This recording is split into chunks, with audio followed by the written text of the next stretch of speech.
Hello everyone, thank you for listening and watching. In this video, I am going to talk about the art of detachment. This has been a video that Spirit's been guiding me to do for the past couple of days, but I've just been kind of busy with work. But anyways, let's get into it.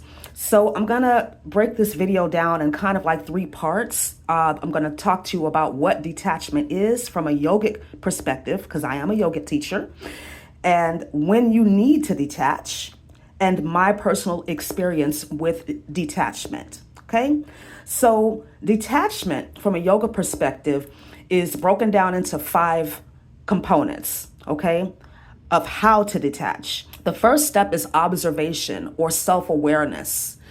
Being aware of who you are, how you feel, what impact you're having on your situation, how you are affecting other people, just your energy in general and how it manifests, how it is experienced by yourself and other people. The second step is understanding the role of your ego. Now, we hear in the spiritual community that the ego is bad, that you need to tame your ego or get rid of your ego. Your ego is just an aspect of you, okay? And you need to love all of who you are.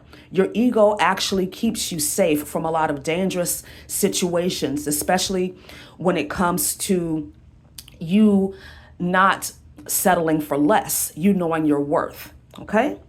The third step is embracing uncertainty when it comes to detachment. Because when you decide to detach from a person, a situation, or a thing, you really don't know what is going to happen. And this is what keeps people from detaching, is because they don't know what's going to happen when they let go. But that is a part of the process. You have to let go and embrace that uncertainty. The fourth step is prayer and meditation. When you are practicing the art of detachment, you need spiritual support, because not only is the detachment physical, it's also energetic and unseen. So you need that spiritual support through prayer, through meditation, in order for you to successfully move through detachment. And the fifth step is unconditional love for self. So no matter what happens, when you detach from a person, a situation, or a thing, you love yourself unconditionally. You forgive yourself unconditionally. You don't think you're a bad person because you had to let people and things go. You don't allow other people to project their fears and insecurities onto you because you let them go. All right? Now, how do you know when you need to detach? It's really simple. If you're feeling any of the lower vibrational emotions, whether they're coming from yourself or from somebody else, you need to detach. So that's worry, anxiety, fear, anger, jealousy, hopelessness, pride, discontent. If you're feeling any of these things for a person, a situation, or a thing, it is time for you to detach, because whatever it is, it's taking your power from you, because you're feeling these lower vibrational emotions, which means you're not empowered. All right. Now, detachment is not easy. It is a process, and it's not a linear process because your emotions are involved. Emotions are not linear, right? They're more cyclical, just like grief. And there is a component of grief with detachment, right? You go through those cycles and phases until you're completely healed.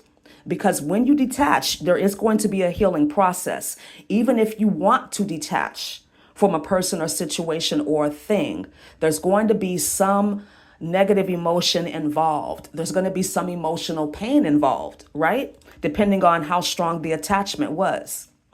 So be gentle and kind and patient with yourself when you're going through the process of detachment, okay?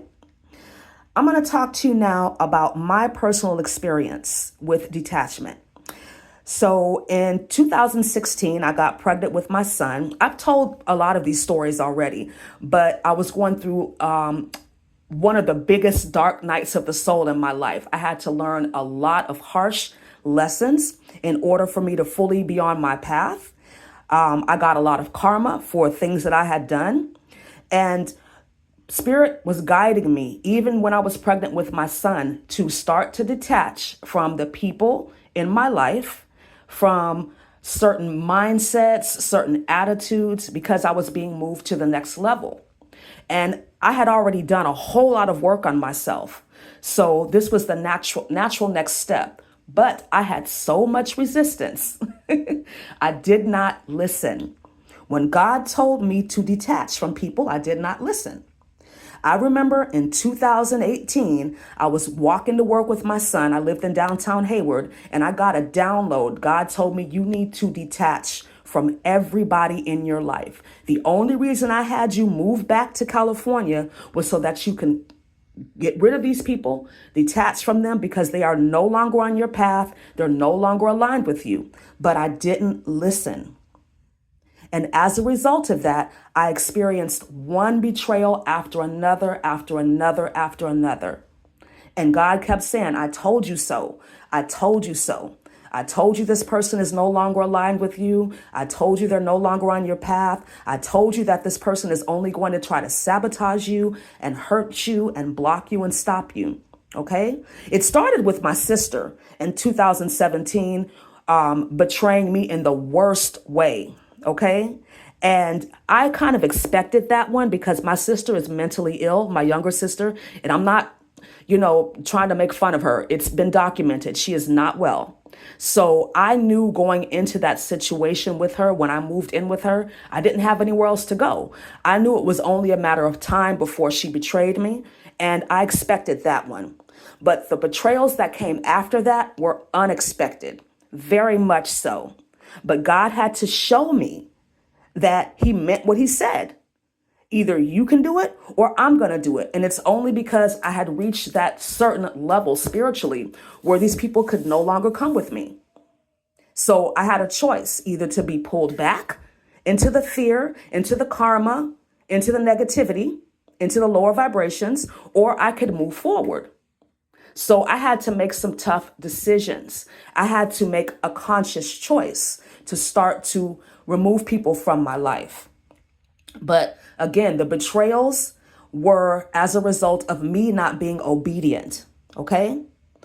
The hardest betrayal that I experienced was in 2023 with my middle sister. This is somebody that I never, ever expected to betray me. I never, ever expected to do me dirty. We've been close forever. I mean, that betrayal was heartbreaking. That one almost literally made me lose my shit. I was heartbroken, but I got over it. I prayed, I healed, I cried, I fasted. I spent a lot of time alone, and I got through it.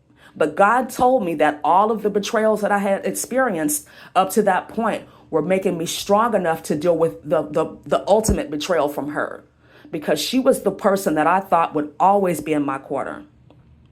But I got a valuable lesson. I only need God. Of course, I need people. I want people in my life. We need people. No man is an island.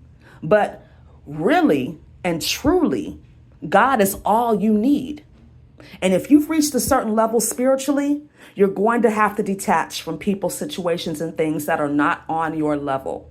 Otherwise, Spirit will do it for you, because on some level, you've made that intention. All right. So I hope this video was helpful for you. Thank you so much for listening and watching. Have a wonderful day. Namaste.